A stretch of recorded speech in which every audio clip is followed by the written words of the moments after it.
محدثاتها وكل محدثة بدعة وكل بدعة ضلالة وكل ضلالة في النار. أعوذ بالله من الشيطان الرجيم. بسم الله الرحمن الرحيم. لا يستوي الذين يعلمون والذين لا يعلمون. وقال النبي صلى الله تعالى عليه وسلم طلب العلم فريضة على كل مسلم. সমস্ত প্রশংসা স্তুতি বন্দনা আরাধনা সেই মহান রব্বুল ইজ্জত পরওয়ারদিগারের জন্য, যিনি আমাদেরকে আজকে মাগরিব সালাতের পর একত্রিত হওয়ার তৌফিক দান করেছেন। তাই সকলে বলুন আলহামদুলিল্লাহ। তারপরে আমাদের নবী, সমগ্র বিশ্বের নবী হযরত মুহাম্মদ মুস্তাফা সাল্লাল্লাহু তাআলা আলাইহি ওয়াসাল্লামের উপর লাখো কোটি দরুদ ও সালাম বর্ষিত হোক। সকলে বলুন আল্লাহুম্মা আমিন। সম্মানিত উপস্থিতি, আমি কোরআন মাজিদের একটি আয়াত এবং একটি হাদিস পাঠ করেছি। এর উপর নির্ভর করে ইলম বা জ্ঞান সম্পর্কে দু চারটি কথা বলে আমি আমার বক্তব্য ইতি করব। আমার তৌফিক ইল্লা বিল্লাহ। রব্বি ইশরাহ লি সাদরি ওয়া ইয়াসসির লি আমরি ওয়াহলুল উকদাতাম মিন লিসানি ইয়াফকাহু কওলি। বর্তমান বিশ্বে মুসলিম ব্যক্তিরা বিভিন্নভাবে অত্যাচারিত, লাঞ্ছিত, পরিচিত হচ্ছে। আমরা বিভিন্ন মাধ্যম থেকে জানতে পারছি, মিডিয়ার মাধ্যমে হোক বা আমরা চাক্ষুষভাবে হোক, যেভাবে হোক আমরা জানতে পারছি যে মুসলিম ব্যক্তিরা বিভিন্নভাবে অত্যাচারিত, লাঞ্ছিত, পরিচিত হচ্ছে। আমরা জানি পৃথিবীর মধ্যে সবচেয়ে বেশি গাড়ি চাপা করে মারা যায় কুকুর। কারণ কি জানেন? কারণ হচ্ছে পথমধ্যে এসে রাস্তা ঠিক করতে না পেরে প্রায়ই গাড়ি চাপা করে মারা যায়। অনুরূপভাবে মুসলিম সমাজ তাদের যে কৃষ্টি কালচার, নবী করিম সাল্লাল্লাহু আলাইহি ওয়াসাল্লাম বলেছেন যে আমি তোমাদের মাঝে দুটি জিনিস রেখে যাচ্ছি, একটি হচ্ছে কোরআন এবং একটি হচ্ছে হাদিস। এই দুটি জিনিস যদি তোমরা আঁকড়ে ধরে থাকতে পারো, তাহলে পৃথিবীর কোনো সম্প্রদায়, কোনো শক্তি তোমরাকে পথভ্রষ্ট করতে পারবে না। কিন্তু দুঃখের বিষয়, বর্তমান সভ্যতায় আমরা উপনীত হয়ে কোরআন এবং হাদিসের মতো অমীয় বাণীকে ছেড়ে দিয়ে মানুষের মন গড়া রীতিনীতির ওপর আমরা পরিচালিত হচ্ছি। এই কারণে আমরা অন্যান্য জাতির গুলির নিশানায় পরিণত হচ্ছি। আমাদের শেখ ডক্টর আব্দুল্লাহ জোলাম বলতেন যে আজকে তুমি একজন, সাপোজ তুমি নিজেকে একজন ডাক্তার ভাবো, তোমার কাছে একটা পেশেন্ট এসছে। সেই পেশেন্টটা হচ্ছে কি একজন সাধারণ জ্বর নিয়ে উপস্থিত হয়েছে, তুমি তার ট্রিটমেন্ট করছো। এইরকম অবস্থায় দেখা গেল একজন হার্টের পেশেন্ট উপস্থিত হয়েছে, তুমি কি করবে? সেই জ্বরের পেশেন্টের দিকে তাকাবে বা দেখবে, শুশ্রূষা করবে, না সেই হার্টের পেশেন্টকে দেখবে? যদি দেখা যায় তুমি সেই জ্বরের পেশেন্টকে নিয়েই ব্যস্ত থাকলে আর ওই অবস্থায় হার্টের পেশেন্ট মারা যায়, তাহলে তোমার কি অবস্থা হবে? তাহলে তোমার অবস্থা ওইরকম হবে যে তোমার ছাল রাখবে না বা তোমাকে হত্যা করবে, তোমাকে মার খেতে হবে। তো অনুরূপভাবে আমাদের মুসলিম সমাজের মধ্যেও আমাদের কিছু ভাই যারা শিরকে লিপ্ত হয়ে গেছে, যারা বিদআতে লিপ্ত হয়ে গেছে, তাদেরকে আমাদের কর্তব্য, দায়িত্ব যে তাদেরকে দাওয়াত পৌঁছে দেওয়া। কিন্তু দুঃখের বিষয়, আমরা নিজেই শিখি না। আমরা যদি জ্ঞান অর্জন না করি, তাহলে কি আমরা পৌঁছে দিতে পারবো? যেমন আল্লাহ তাআলা বলেছেন, লা ইয়াস্তাবিল লাযিনা ইয়ালামুনা ওয়াল লাযিনা লা ইয়ালামুন। সমান হতে পারে না জ্ঞানী ব্যক্তি এবং মূর্খ ব্যক্তি। মূর্খ ব্যক্তি এবং জ্ঞানী ব্যক্তি সমান হতে পারে না। একজন জ্ঞানী ব্যক্তি সে কিভাবে দাওয়াত দিতে হবে, কিভাবে তার সঙ্গে কথা বলতে হবে, কিভাবে দাওয়াত দিলে যে সমস্যাগুলো আসে সেই সমস্যা থেকে আমি বাঁচতে পারবো এবং আল্লাহ তাআলা খুশি হবে, সেইভাবে আমাকে আগে তৈরি হতে হবে। আর আমি সেখানে গিয়ে আলোচনা শুরু করে দিলাম, কোনো জ্ঞান নেই, তাহলে তো আমি সমস্যার মধ্যে পড়বই।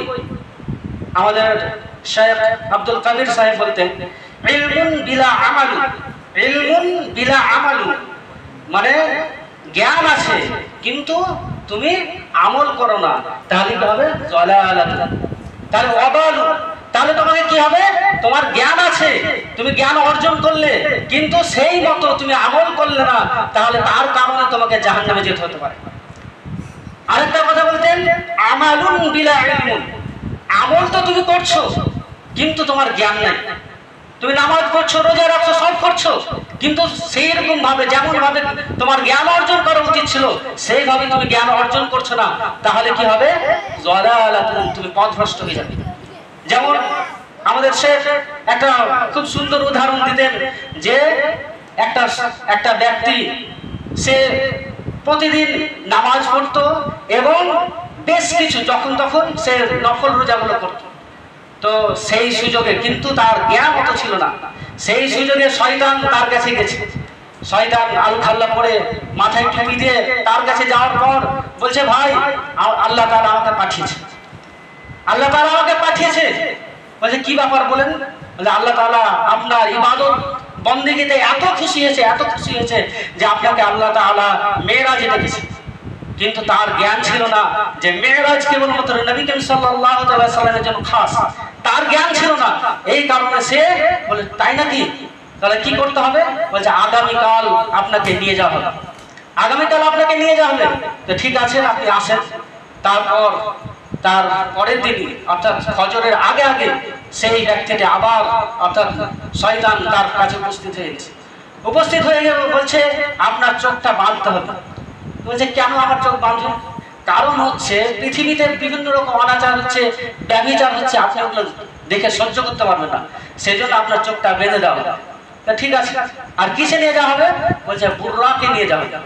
বুররাকও নবী করিম সাল্লাল্লাহু আলাইহি ওয়াসাল্লামের জন্য খাস ছিল, কিন্তু তার জ্ঞান ছিল না। তারপর কি করা হলো?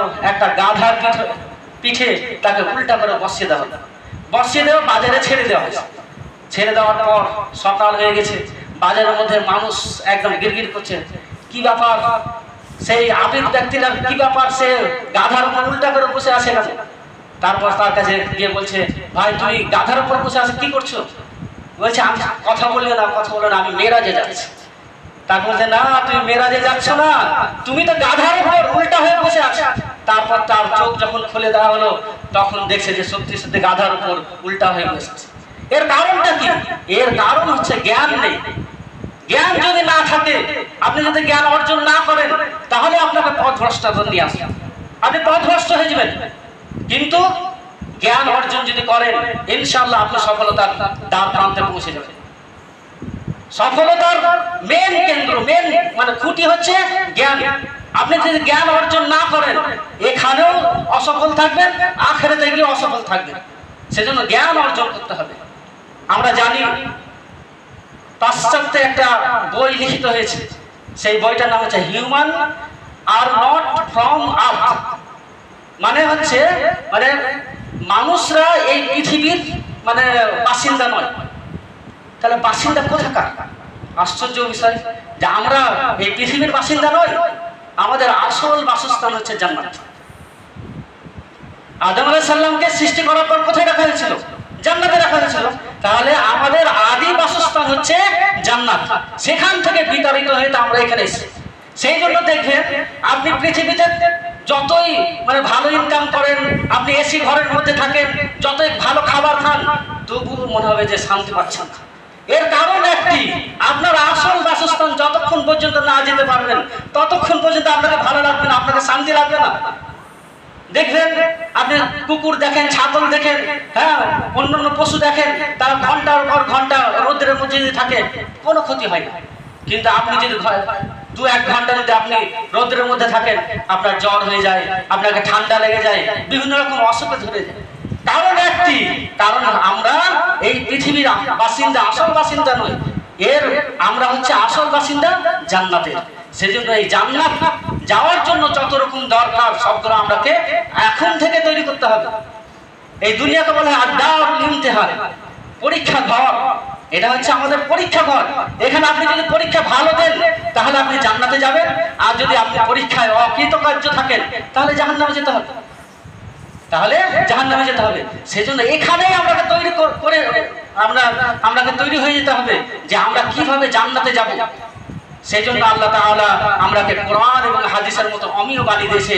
এই কোরআন হাদিসের উপর আমরা যদি ঠিকমতো আলোকপাত করি এবং নিজের আমল ঠিকমতো করি, তাহলে ইনশাআল্লাহ আমরা জান্নাতে যেতে পারব, নতুবা না।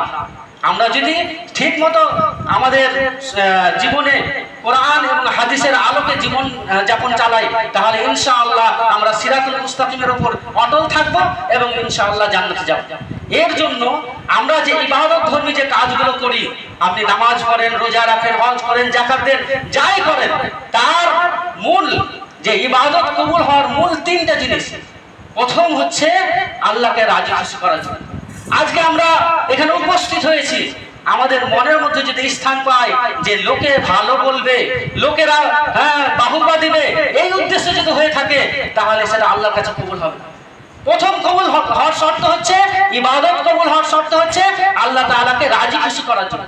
আমি এখানে উপস্থিত হয়েছে একটি কারণ, আল্লাহকে রাজি খুশি করার। আমি নামাজ পড়ছি কার উদ্দেশ্যে? আল্লাহ তাআলাকে রাজি করার জন্য, আল্লাহ তাআলাকে খুশি করার জন্য। আমি রোজা রাখছি কার উদ্দেশ্যে? আল্লাহ তাআলাকে খুশি করার জন্য। যদি এই উদ্দেশ্য হয়ে থাকে, তাহলে ইনশাআল্লাহ আপনি সফল কাম হবেন।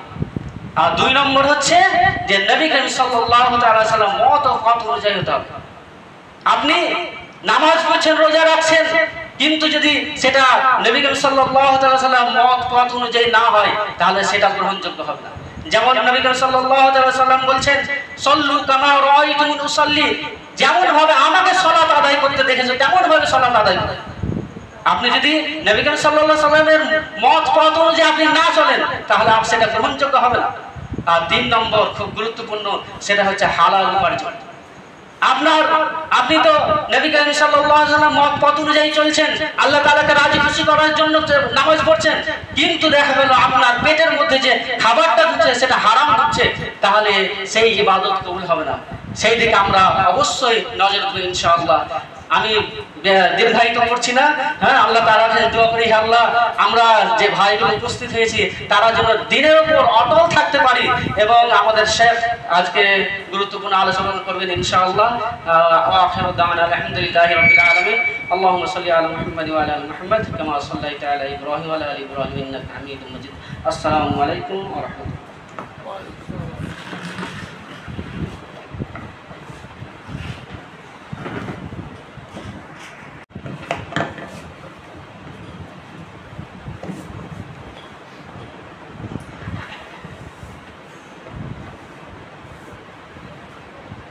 السلام عليكم ورحمة الله وبركاته.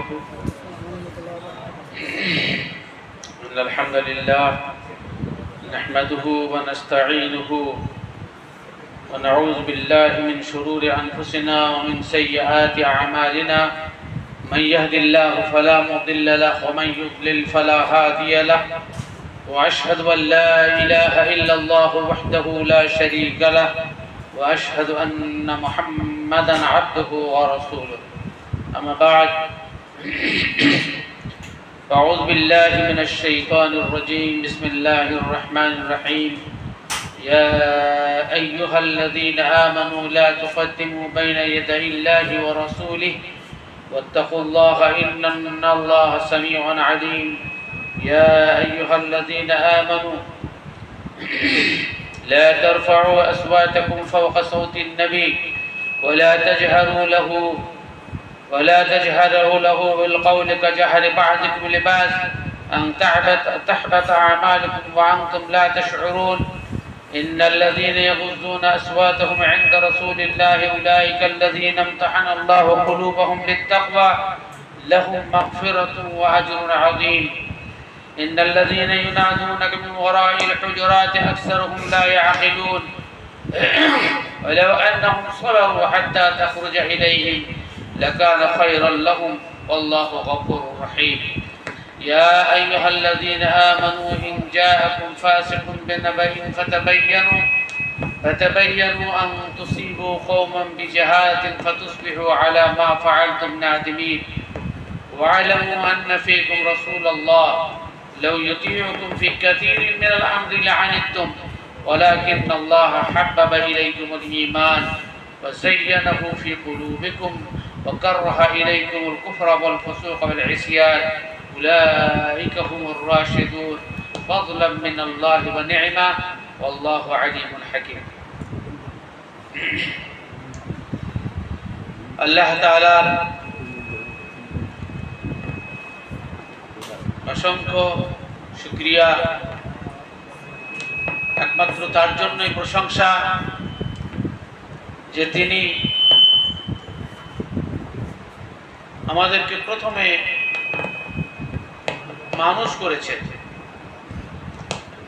আল্লাহ তাআলার অজস্র সৃষ্টি, আমাদের থেকেও কয়েক গুণ বেশি শক্তির তার অধিকারী। আল্লাহ রাব্বুল আলামিন সে সমস্ত সৃষ্টি জীব আমাদেরকে তৈরি করেননি যারা বলতে পারে না, বুঝতে পারে না, যাদেরকে দাসত্ব করতে হয়, যাদেরকে মানুষ জবাই করে খায়, মেরে ফেলে,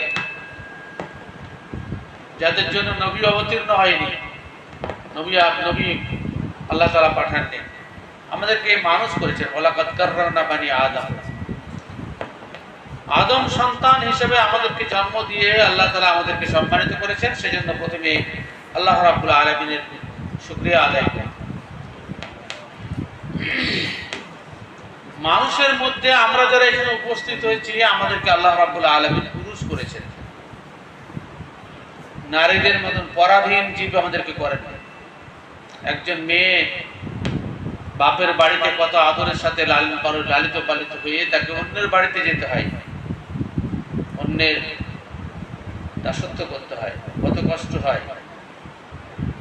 যারা মেয়ের বাপ তারাও জানেন, আর মেয়েরা তো অবশ্যই জানে। আল্লাহ রাব্বুল আলামিন আমাদেরকে পুরুষ করেছেন। আল্লাহ তাআলা আর-রিজালু কাওয়ামুনা আলা নিসাই মা ফাদ্দালাল্লাহু বা'দাহুম আলা বা'দ, সৃষ্টির মধ্যে আল্লাহ রাব্বুল আলামিন কাউরির চাইতে কাউকে প্রাধান্য দান করেছেন। এটা আল্লাহ তাআলার হিকমা, যিনি একশ্রেষ্ঠ পাঁচজন। আমাদেরকে আল্লাহ তাআলা পুরুষ করেছেন। ইচ্ছা মতো রাত দিন যেখানে খুশি সেখানে চলে যেতে পারি, মানে নারীরা যেতে পারে না। সন্ধ্যা লাগলে তাদের একটা আশ্রয় যেতে হয়। একাকিনী মহিলা যদি রাত্রে সাহস করে চলে যায়, সে কি অবস্থায় ফিরবে আল্লাহ রাব্বুল আলামিন ভালো জানেন। সেজন্য আল্লাহ তাআলার শুকরিয়া আদায় করি। আল্লাহ রাব্বুল আলামিন আমাদেরকে অসংখ্য মানুষ, কত মানুষ বলেন তো সারা পৃথিবীতে? শুধু ভারতেই প্রায় 30 কোটির উপরে মুসলিম। অমুসলিম কত, সারা পৃথিবীতে কত মানুষ। সকলের মধ্যে আল্লাহ রাব্বুল আলামিন আমাদেরকে মুসলিম বানিয়েছেন। আমরা মুসলিম। নিজের হাতে গড়া মূর্তির সামনে মাথা ঠুকতে তাদের কত যে আনন্দ লাগে আপনারা ভালো করে জানেন। আপনাকেও আনন্দ লাগবে মনে হয়। এতদিন যারা মারা মানুষের কাছে মাথা ঠুকেছেন, আপনারাও বুঝেন কত আনন্দ লেগেছে। আল্লাহ রাব্বুল আলামিন তার থেকে আমাদেরকে হেদায়েত দিয়েছেন, আমাদেরকে মুসলিম করেছেন। এবং মুসলিমদের মধ্যে সারা পৃথিবীতে 150 কোটির প্রায় মুসলিম। আল্লাহ রাব্বুল আলামিন এদের মধ্যে আল্লাহ রাব্বুল আলামিন কোরআন এবং সহিহ সুন্নাহর অনুসারী করেছেন। আল্লাহ রাব্বুল আলামিনের দয়া ব্যতীত এটা কোনো মতেই সম্ভব নয়। আল্লাহ রাসূল সাল্লাল্লাহু আলাইহি ওয়াসাল্লাম পরিষ্কার ভাষায় বলছেন, মান ইউরিদিল্লাহু বিহি খায়রান ইউফাক্কিহু ফিদ্দীন। কোন ব্যক্তিকে যখন আল্লাহ রাব্বুল আলামিন ব্যক্তির প্রতি কল্যাণ কামনা করেন, তার ভালো কিছু চান, তখন দ্বীনের সঠিক জ্ঞান দান করেন। আল্লাহ রাব্বুল আলামিন কোরআন মাজিদে নিজেই স্পষ্ট করেছেন, ওমা আকসারুন নাস ওয়ালাউ হারাসতা বিমুমিনিন। মুহাম্মদ সাল্লাল্লাহু আলাইহি ওয়াসাল্লাম, আপনার ইচ্ছা থাকলেও অধিকাংশ লোক প্রকৃত ঈমানদার হবে না। কালিলুম মিন ইবাদিয়াশ শাকুর, আল্লাহর কৃতজ্ঞ বান্দার সংখ্যা অত্যন্ত কম। আমি সূরা হুজুরাতের যে আয়াতটা পড়েছি, তাতে আল্লাহ রাব্বুল আলামিন আমাদেরকে কয়েকটি গুরুত্বপূর্ণ কথা বলছেন। গোটা সূরাটাই তো উপদেশ, গোটা কোরআনটাই উপদেশ, কিন্তু বিশেষ সূরাতে আল্লাহ রাব্বুল আলামিন আমাদেরকে গুরুত্বপূর্ণ কিছু উপদেশ আমাদেরকে দিয়েছেন। আমাদেরকে গুরুত্বপূর্ণ কোনো উপদেশ দিয়েছেন, সেগুলোকে ফলো করা আমাদের জন্য অত্যন্ত দায়িত্ব, কর্তব্য। এই যে আয়াতগুলি পড়েছি, তার শেষের দিকের আয়াতে আল্লাহ রাব্বুল আলামিন নিজে বলছেন যে আল্লাহ তাআলার বিশেষ অনুদান, যে আল্লাহ তাআলা তোমাদেরকে ঈমানের প্রতি হাব্বাবা ইলাইকুমুল ঈমান, প্রকৃত ঈমানের ভালোবাসা আল্লাহ রাব্বুল আলামিন তোমাদের হৃদয়ে সৃষ্টি করেছেন। ওয়াকরাহা ইলাইকুমুল কুফরা ওয়াল ফুসুক ওয়াল ইসয়ান, আল্লাহ তোমাদের জন্য অপছন্দ করেছেন কুফরকে, কারণ কুফরা ফুসুক ফিসক, আল্লাহ তাআলা অবাধ্য হওয়াকে এবং পাপ করাকে আল্লাহ তাআলা তোমাদের জন্য অপছন্দ করেছেন। এটা নির্বাচিত ব্যক্তিদের জন্য আল্লাহ রাব্বুল আলামিন বলছেন যে তোমাদের জন্য আল্লাহ রাব্বুল আলামিন হেদায়েতকে পছন্দ করেছেন, ফিসক কুফরকে অপছন্দ করেছেন, পাপকে অপছন্দ করেছেন। এই আয়াত দ্বারা স্পষ্ট যে হেদায়েত আল্লাহ রাব্বুল আলামিনের পক্ষ থেকে। আল্লাহ যার জন্য হেদায়েত পছন্দ করেন সে একমাত্র হেদায়েত প্রাপ্ত হয়। সেজন্য পৃথিবীর সবচাইতে বড় নিয়ামত হচ্ছে হেদায়েত প্রাপ্তি। দুনিয়ার সম্পদের কোনো মূল্য নেই, কারণ যার সম্পদ সম্পর্কে আল্লাহ তাআলা কোরআনে উল্লেখ করেছেন, ওয়া ইন্না মাফাতিহাহু লাতানু আলা উসবাহ, কারুনের গোডাউনের চাবি একদল মানে ঘোড়া গাধা খচ্চরের উপরে বহন করা হবে। হ্যাঁ, এত গোডাউন, তার চাবি ছিল এত বেশি। সে কারণ এত সম্পদের মালিক হওয়া সত্ত্বেও মুসা আলাইহিস সালামের প্রতি ঈমান আনেনি, আর আল্লাহ রাব্বুল আলামিন তাকে কাফের ঘোষণা করেছেন।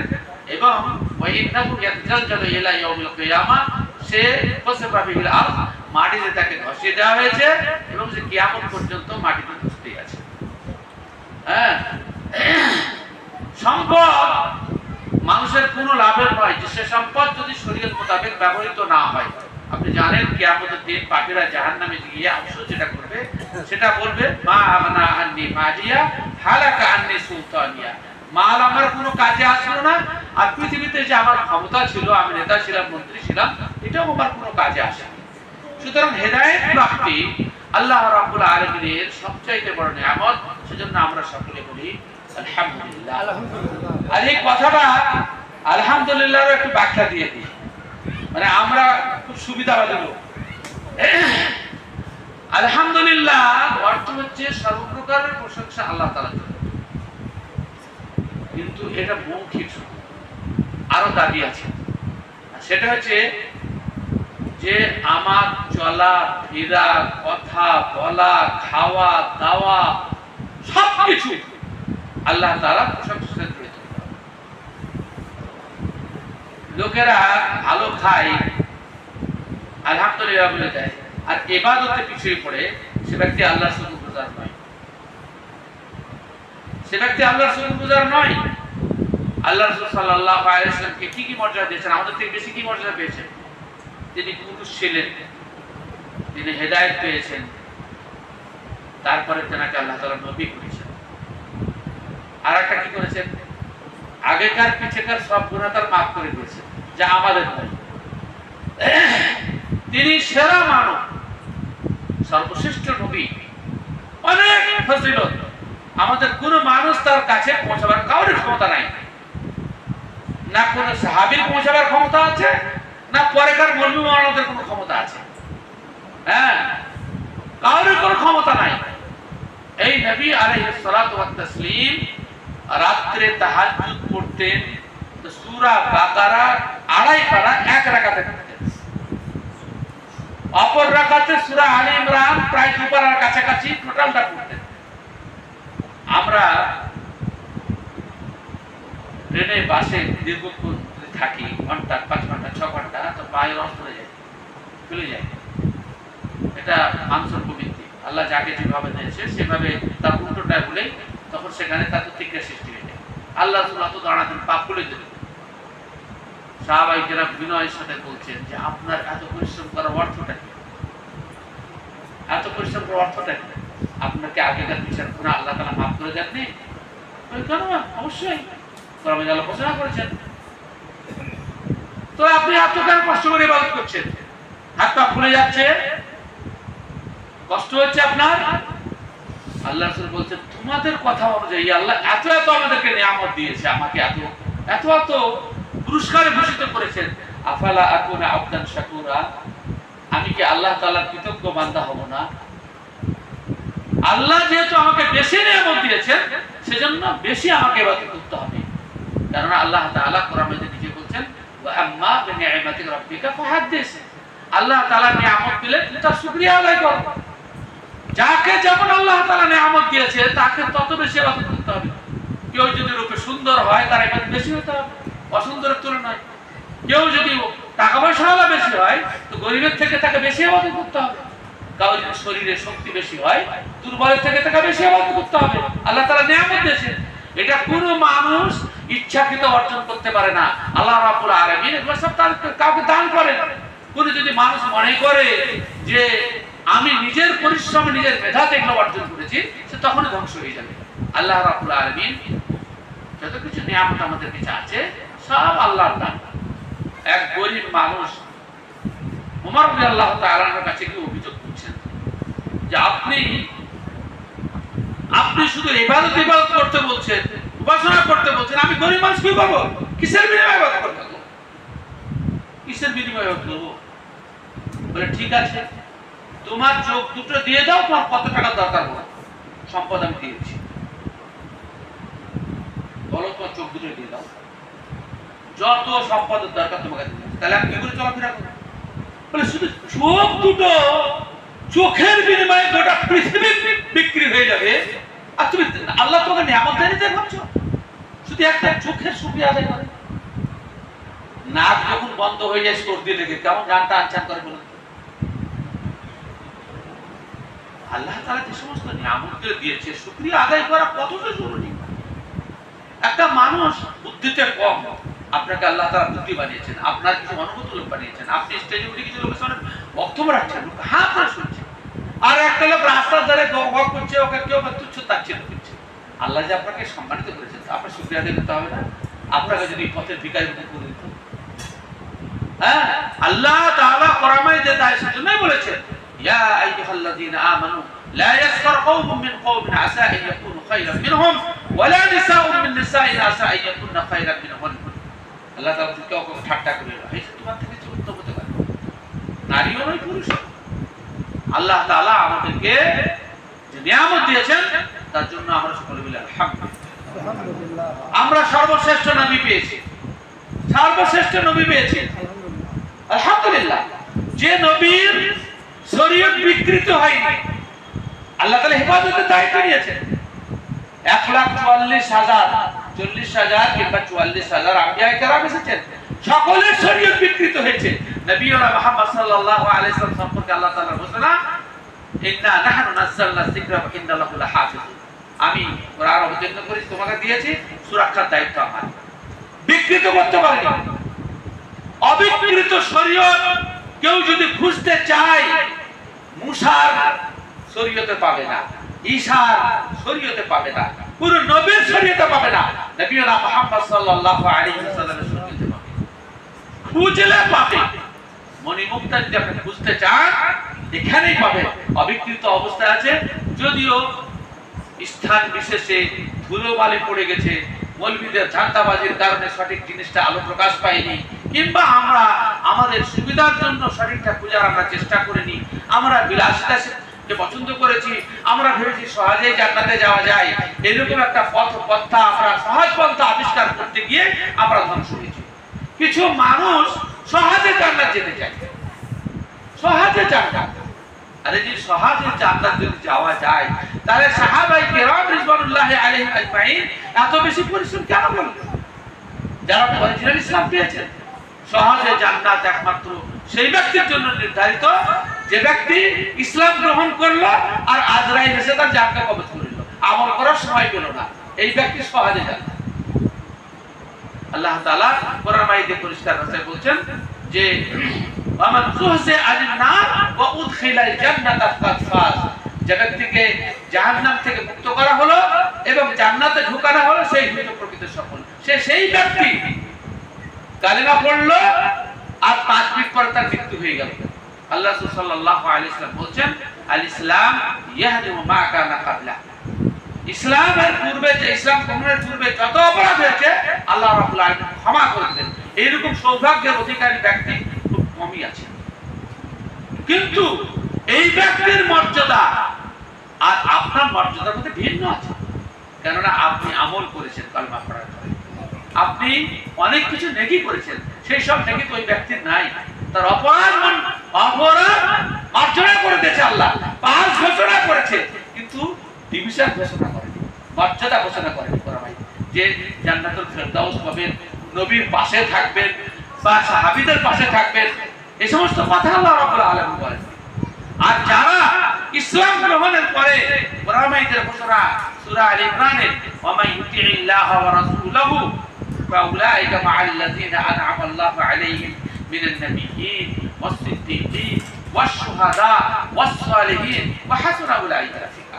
যে ব্যক্তি আল্লাহ এবং তার রাসূল সাল্লাল্লাহু আলাইহি ওয়াসাল্লাম অনুসরণ করবে, তাদের জান্নাত হবে কিয়ামতের দিন নবীদের পাশে, সিদ্দিকদের পাশে, শহীদদের পাশে, সালেহীনদের পাশে। আর প্রতিবেশী হিসেবে আল্লাহ তাআলা নিজে বলছেন যে এরা কত না। সুতরাং আমাদের মধ্যে পার্থক্য আছে। আল্লাহ তাআলার অসংখ্য শুকরিয়া আদায় করি যে এমন নবীর উম্মত আল্লাহ তাআলা আমাদেরকে বানিয়েছেন। রূহ তো সব একসাথেই তৈরি হয়েছিল, আসেনি? কি বিশ্বাস করি আমরা? সারা পৃথিবীর সব মানুষের রূহ একসাথে তৈরি হয়েছে না হয়নি? তাহলে বয়সের দিক থেকে আমরা সবাই সমান, রূহের বয়স সকলের সমান, একসাথেই তৈরি হয়েছি। আরাফার ময়দানে আমাদের কাছ থেকে আল্লাহ তাআলা জবানবন্দি নিয়েছেন যে তিনি আমাদের রব কিনা। আমরা সকলেই বলেছিলাম অবশ্যই। কিন্তু আমাদেরকে শ্রেষ্ঠ নবীর উম্মত করে পাঠিয়েছেন একসাথে সৃষ্টি করা সত্ত্বেও। এই মর্যাদা আপনার কি মনে জাগে না যে আল্লাহ তাআলার কত বড় দয়া আমাদের প্রতি, খাস রহমত আমাদের প্রতি। যে আল্লাহ রাব্বুল আলামিন যে উম্মতের প্রতি যত দয়া করেছে তাকে তত বেশি ইবাদত করতে হবে, বান্দেগী করতে হবে, তত বেশি মেহনত করতে হবে, তত বেশি পরিশ্রম করতে হবে। এর বিকল্প কোনো কিছু নাই। কেননা কিয়ামতের দিন সুম্মা লা তুসআলুনা ইয়াওমাইযিন আনিন নাঈম, কিয়ামতের দিন যাকে যেমন নিয়ামত দেওয়া হয়েছে প্রত্যেককে ধরে ধরে জিজ্ঞাসা করা হবে তোমাকে এই নিয়ামত দিয়েছিল, কি বিনিময় দিয়েছো আমাকে, কি আমার বিনিময়, আমাকে কি বিনিময় দিয়েছো। নবীনা মুহাম্মদ সাল্লাল্লাহু আলাইহি ওয়াসাল্লামের প্রতি লাখো শত সহস্র কোটি আল্লাহর রহমত বর্ষিত হোক। দরুদ শব্দটা ফারসি শব্দ, আমাদের দেশে এটা বাংলা হয়ে গেছে। দরুদ শব্দটা দরদ বুঝেন না? দরদ, দরদ থেকে দরুদ, খুব দরদ নিয়ে পড়ে তার লিখার নাম দরুদ। আসল তো সালাত সালাম, জানি না মানুষ মানে অনেকে দরুদ মনে হচ্ছে আরবি শব্দ। আপনি সৌদির লোককে গিয়েছেন বলেন দরুদ পড়া তো জানি না, দরুদ আবার কি জিনিস? হ্যাঁ, ফারসি শব্দ হচ্ছে দরদ, আসল শব্দ দার, বাংলা হলো দরদ। আর সালাত ও সালাম পড়ার সময় আবার নাম হয়ে গেল দরুদ। এই বিকৃতি ঘটেছে। সাধারণ পাবলিক যারা না মানে মলবিও লেজ তুলে দেখে না, দরুদ মানে ভাবছে যে আপনি শব্দ, দরুদ ফারসি শব্দ, দার থেকে দরুদ। হ্যাঁ, ওরে আমার দরদের ছেলে বলে না, দরদি নাইয়া, দরদের রাসূলের দরুদ, দরদি নবী থেকে দরুদ হচ্ছে। যাই হোক, আমি সেজন্য আর দোয়া মানে করব আপনাকে যে আল্লাহ তাআলা তার উপর অসংখ্য রহমত এবং করুণা বর্ষণ করুন। আল্লাহুম্মা আমিন। আল্লাহুম্মা সাল্লি আলা মুহাম্মাদ ওয়া আলা আলি মুহাম্মাদ কামা সাল্লাইতা আলা ইব্রাহিম ওয়া আলা আলি ইব্রাহিম ইন্নাকা হামিদুম মাজিদ। আল্লাহুম্মা বারিক আলা মুহাম্মাদ ওয়া আলা আলি মুহাম্মাদ কামা বারাকতা আলা ইব্রাহিম ওয়া আলা আলি ইব্রাহিম ইন্নাকা। যখনই আল্লাহ রাসূলের নাম দেব সাল্লাল্লাহু আলাইহি ওয়াসাল্লাম, হ্যাঁ, একবার পড়লে কি মর্যাদা? 10 নেকি, 10টা মর্যাদা বৃদ্ধি, 10টা পাপ। কোন পাপ? ছোট পাপ, বড় পাপ না। বড় পাপের জন্য তওবা করা জরুরি, বড় পাপের জন্য তওবা করা জরুরি। খালি হতে তাহলে আমরা আল্লাহ রাসূলের নাম শুনলে সঙ্গে সঙ্গে মনে বললে হবে না, ঠোঁট হিলতে হবে। আওয়াজ করেন না আপনি, কিন্তু ঠোঁট হিলতে হবে। যখন জিনিস পড়া জিকির করা মনে হয় না, মনের কথা লেখা হয় না। কথা বুঝাচ্ছেন কিনা? মনের কথা লেখা হয় না, আমরা অনেকে জানি না। মনের কথা লেখা হয় না, জিকির উচ্চারণ করে করতে হবে। উচ্চারণ বলতে মানে চিল্লিয়ে চিল্লিয়ে নয়, ফুটে উচ্চারণ করতে হবে।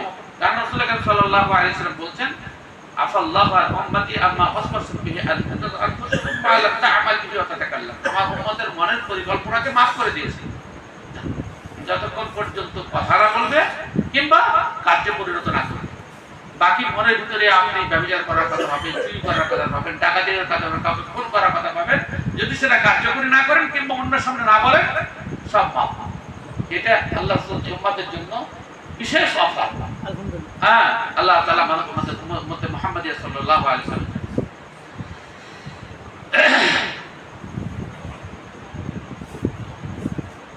এই মসজিদের নাম অনেকদিন থেকে শুনছি, টেলিফোনে আমার সাথে এখানকার ব্যক্তির সাথে কথাও হয়েছে, কিন্তু শরীয়তের বিধান সম্পর্কে না জানা থাকলে আপনি আফসোস করবেন। আল্লাহ তাআলা বলেন কাদ জাআলাল্লাহু লিকুল্লি শাইইন কদরা, প্রত্যেক জিনিসের জন্য আল্লাহ সময় বেঁধে রেখেছেন, তার আগে হবে না। প্রত্যেক জিনিসের জন্য সময় বেঁধে রেখেছেন। কথায় কথা প্রত্যেক জিনিসের জন্য সময় বেঁধে রেখে দিয়ে একটা অন্য কথা বলছি, সেটা হচ্ছে মায়ের পেটে যে সন্তান হয়,